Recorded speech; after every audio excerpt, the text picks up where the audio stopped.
안녕하세요. 오늘은 겉으로는 모든 걸 가진 듯했지만 속마음은 불안했을 한 왕의 이야기를 파헤쳐 보겠습니다. 세상에 정상에 있었던 그가 왜 걷잡을 수 없는 분노로 무너졌는지, 이를 통해 우리가 진짜 중심으로 삼아야 할 것이 무엇인지 함께 생각해보는 시간을 가져보는 건 어떨까요? 설교는 트라이밸리 장로교회 창립 43주년 말씀 집회에서 다룬 기원전 5세기경 페르시아 제국을 배경으로 한 에스더서 첫 장면입니다. 네, 맞습니다. 이 설교 말씀은 성경 에스더를 보는 관점이 아주 흥미로웠습니다.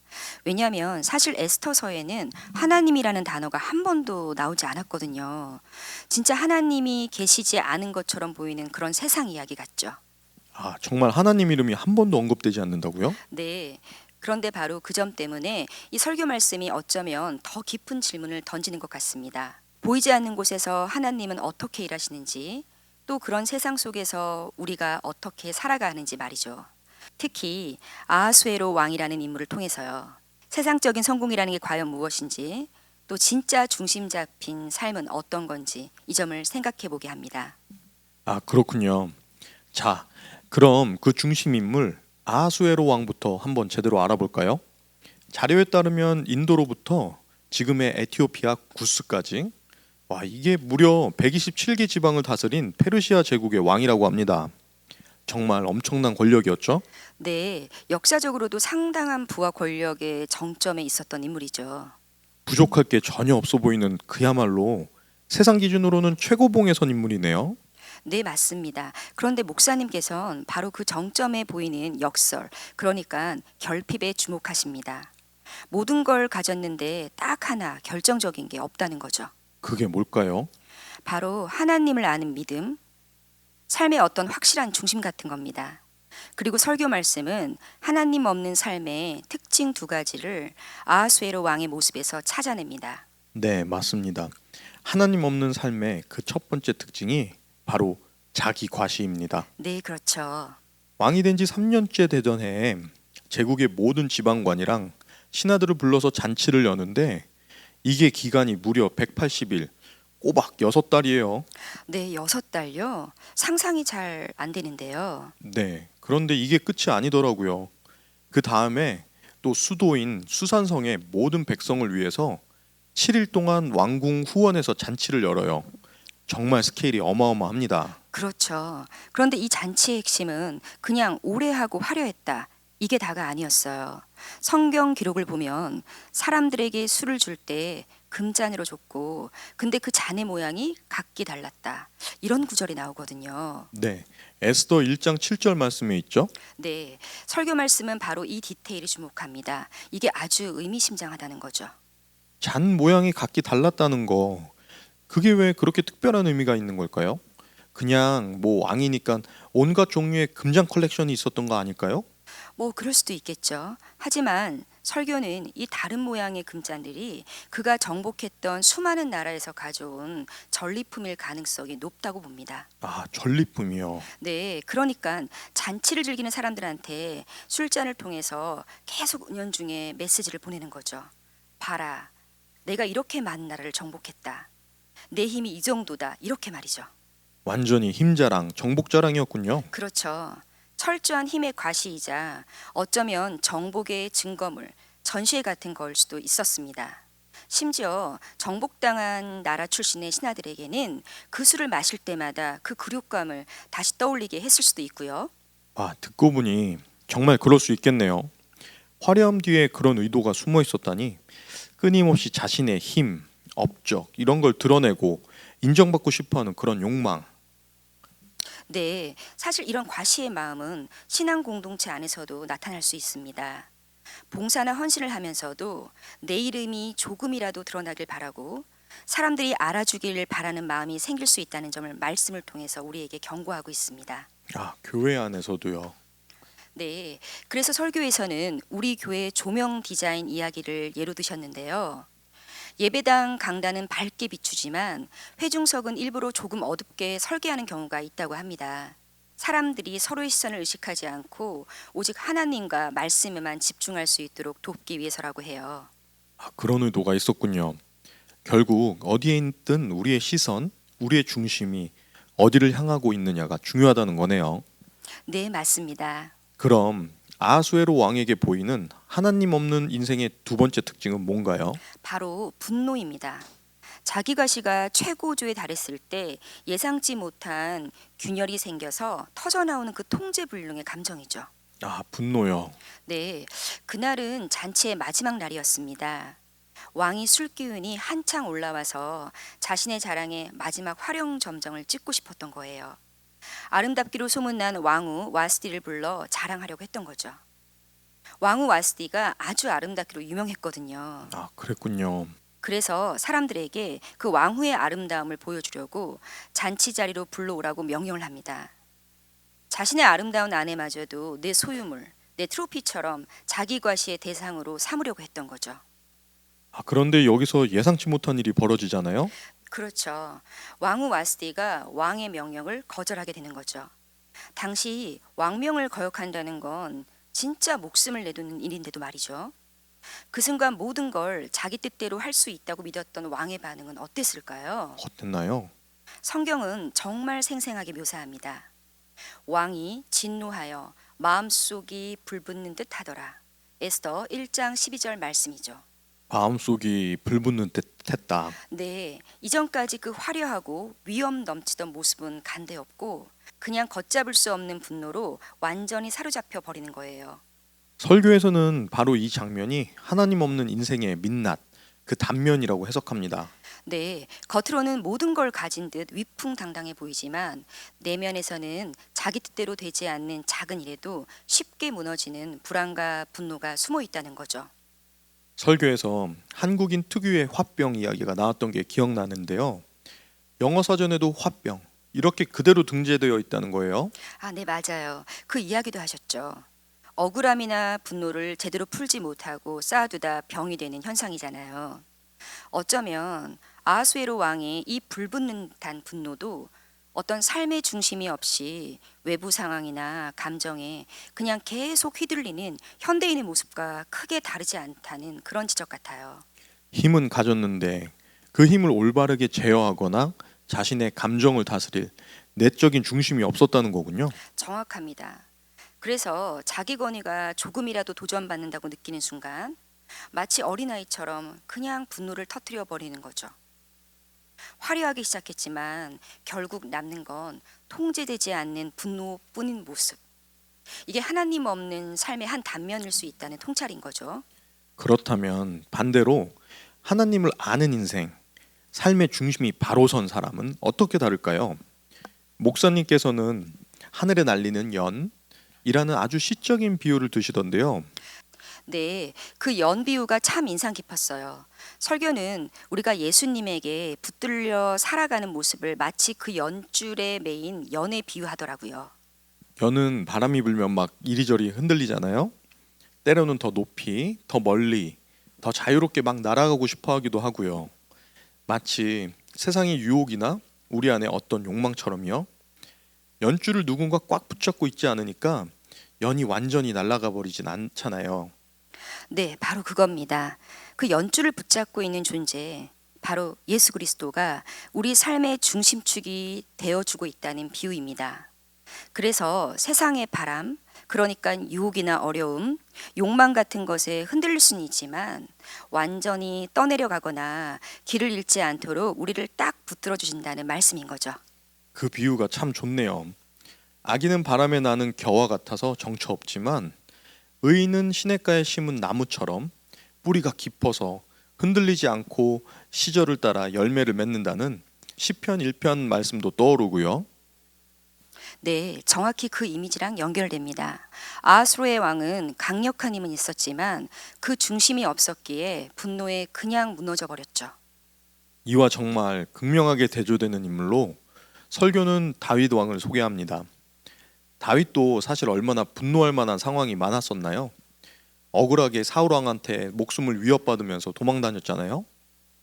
네, 맞아요. 특히 사무엘상 24장에 나오는 엔게디 광야 동굴 이야기는 정말 극적이죠. 다윗이 부하들이랑 동굴 깊은 곳에 숨어 있는데 자기를 죽이려고 진짜 혈안이 된 사울 왕이 용변을 보려고 혼자 그 동굴로 딱 들어오는 거예요. 와, 정말 절호의 기회네요. 그렇죠. 부하들도 옆에서 막 부추기죠. 보소서, 여호와께서 말씀하시기를 내가 원수를 내 손에 넘기겠다. 내 마음대로 해라 하셨는데 오늘이 바로 그날입니다. 이러면서 사울을 막 죽이라고 하는 거죠. 보통 사람 같으면 이건 하늘이 주신 기회라고 생각하고 당장 달려들었을 것 같은데요. 그런데 다윗은 어떻게 했나요? 여기서 다윗의 중심이 딱 드러나는 거죠. 그는 내가 손을 들어 여호와의 기름 부음을 받은 내 주를 치는 것은 여호와께서 금하시는 것이니 이는 여호와의 기름 부음을 받은 자가 됨이니라. 이렇게 말하면서 부하들을 막아요. 아, 그랬군요. 비록 사울이 자기를 죽이려 하지만 하나님께서 세우신 왕을 내 손으로 해칠 수는 없다는 이 신앙적인 원칙, 즉 흔들리지 않는 중심을 지킨 거죠. 대신 가만히 다가가서 사울의 겉옷자락만 살짝 베어 나옵니다. 그런데 더 놀라운 건 그 다음인 것 같아요. 성경을 보면 다윗이 그 옷자락을 벤 것만으로도 마음에 찔렸다고 기록되어 있잖아요. 아니, 죽일 수도 있었는데 살려준 것만도 대단한데 옷자락 좀 뱉다고 왜 마음이 찔렸을까요? 그 부분이 정말 깊은 통찰을 주는 지점입니다. 설교는 이 마음의 찔림을 분석하는데요. 다윗이 옷자락을 벤 그 행위 속에 아주 미묘한 자기 과시가 숨어 있기 때문이라고 해석했어요. 자기 과시요. 네, 내가 당신을 죽일 수도 있었지만 내 자비로 당신을 살려주었다는 메시지를 그 겉옷자락을 통해서 보여주려고 했다는 거죠. 겉으로는 관용을 베푸는 것 같지만 그 안에서도 자신을 은근히 높이려는 마음이 조금이라도 있었다는 거예요. 그런데 여기 설교에서 찔리다라고 번역된 히브리어 나카라는 단어는 이게 그냥 아프다, 찔리다는 뜻만 있는 게 아니라고 더 깊이 설명해 주죠.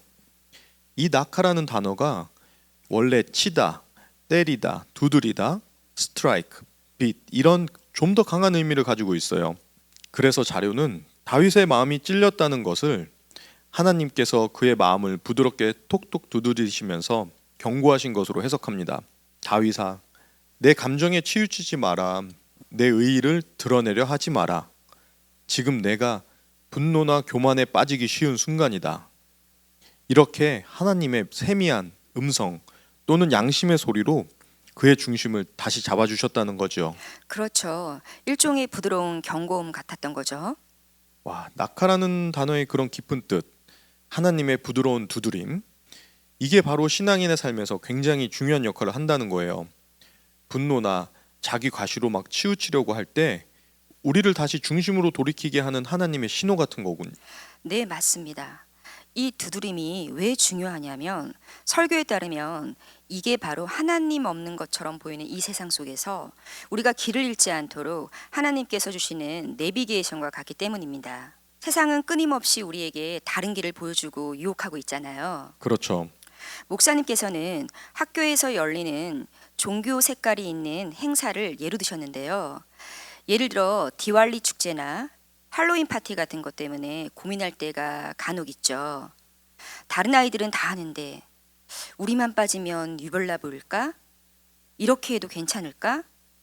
하는 마음속 작은 불편함과 속삭임이 생기는 경우가 있죠. 그런 경험이 있죠. 그게 바로 낙하, 하나님의 두드림일 수 있다는 겁니다. 이때 중요한 것은 당신은 모두가 아니라는 정체성을 기억하는 것이라고 설교 말씀은 강조하고 있죠. 하나님의 사람은 세상의 흐름이나 다수의 의견에 그냥 무조건 휩쓸려가는 존재가 아니라는 거죠. 남들이 다 가는 넓은 길이 아니라 때로는 좀 좁고 불편해 보이더라도 하나님의 기준을 따라야 할 때가 있다는 그런 말씀이시군요. 그렇습니다. 그 마음의 찔림, 그 양심의 소리는 당장은 우리를 좀 불편하게 만들 수도 있어요. 하지만 그것은 우리를 잘못된 길에서 돌이켜 세워서 바른 길로 인도하시라는 하나님의 은혜의 손길이고 어쩌면 사랑의 신호라는 거죠. 아, 사도행전 2장을 보면 베드로 설교를 들은 수많은 유대인들이 마음에 찔려서 형제들아 우리가 어찌할꼬 하면서 회개를 하고 세례를 받잖아요. 네, 맞아요. 3천 명이나 돌아왔죠.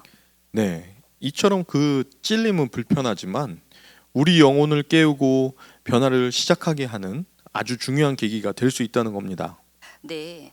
자, 그럼 이제 다시 에스터 이야기로 돌아와서 전체적인 그림을 한번 좀 정리해 보면 좋겠습니다. 아까 말씀하셨듯이 에스터서에는 하나님의 이름이 직접 나오지 않잖아요. 표면적으로는 정말 하나님이 부재하는 것처럼 보이는 세상이죠. 마치 아하스로의 왕처럼 자기의 힘, 자기 뜻대로 모든 걸 움직이려고 하는 인간의 욕망과 분노, 또 정치적인 암투, 이런 것만 가득한 세상처럼 보일 수 있죠. 네, 맞아요. 어쩌면 그게 오늘 우리가 살아가는 세상의 모습과 상당히 닮았다고 느낄 수 있어요. 직장에서, 사회에서, 때로는 가정 안에서도 하나님에 대해 말하거나 신앙적인 가치관을 따라서 살아가기가 참 어렵다고 느껴질 때가 많잖아요. 그렇죠. 하나님이 정말 계시는 걸까? 왜 내 삶 속에서는 아무것도 안 일어나는 것 같지? 이런 의문이 들 때도 있죠. 그런데 에스더서는 바로 그런 상황 속에서 눈에 보이지 않는 하나님의 신실하신 손길이 어떻게 당신의 백성을 보호하고 인도하시는지, 그리고 결국에는 놀라운 구원의 역사를 이루어 가시는지를 보여주는 이야기라는 겁니다. 하나님 이름은 없지만 하나님의 일하심은 분명히 존재한다는 거죠. 네. 이게 에스더서가 우리에게 주는 가장 큰 메시지 중 하나라고 설교에서는 강조합니다. 당신은 이 세상에 아무 의미 없이 그냥 던져진 존재가 아니라 하나님의 특별한 계획과 목적 아래 이곳에 보내진 존재라는 거예요. 아, 특별한 계획과 목적 아래 보내진 존재. 네. 그렇기 때문에 가장 중요한 것은 당신이 세상의 수많은 모두 중 한 명이 아니라 구별된 하나님의 사람이라는 그 정체성을 잊지 않는 것이죠. 그리고 그 정체성을 가지고 살아갈 때 우리는 일상 속에서 들려오는 하나님의 그 부드러운 두드림, 즉 낙하, 찔림과 양심의 소리에 민감하게 반응하는 훈련을 해야 된다는 겁니다. 네, 그 두드림에 귀를 기울이는 것, 그게 결국 세상의 풍조나 다수의 압력에 휩쓸리지 않고 하나님의 섬세한 인도를 따라 살아가는 비결이 될 수 있겠네요. 맞습니다. 바로 그 자리, 당신이 세상의 기준과는 다른 선택을 하도록 부름을 받는 그 불편한 자리, 그 찔림의 순간이 바로 하나님께서 당신을 통해 일하시기 시작하시는 역사의 현장이 될 수 있다는 겁니다. 네, 오늘 말씀은 아하수에로 왕을 통해 자기 가시와 분노, 즉 하나님 없는 삶의 공허함과 불안정함을 돌아보게 합니다. 그리고 다윗의 이야기를 통해 하나님을 삶의 중심에 둘 때 비로소 안정과 방향을 얻는 삶을 살 수 있음을 깨닫게 합니다. 결국 설교는 우리에게 하나님의 두드림에 민감하게 반응하며 그분의 도구로 쓰임받는 삶을 선택하라는 희망의 메시지를 전하고 있습니다. 청취자 여러분, 에스더 시대처럼 또 지금 우리가 살아가는 이 시대처럼 하나님이 잘 보이지 않고 느껴지지 않을 때가 있습니다. 하지만 하나님은 여전히 우리 마음을 두드리고 계십니다. 혹시 지금 여러분의 삶 속에서 세상과는 다른 길로 부르시는 하나님의 조용한 두드림을 느껴보신 적 있나요? 어쩌면 그 부르심이 바로 당신을 향한 하나님의 특별한 계획의 시작일지도 모릅니다. 오늘 그 음성에 잠시 귀 기울여 보세요. 그 순간 하나님이 여러분과 함께 하심을 느끼게 되실 겁니다.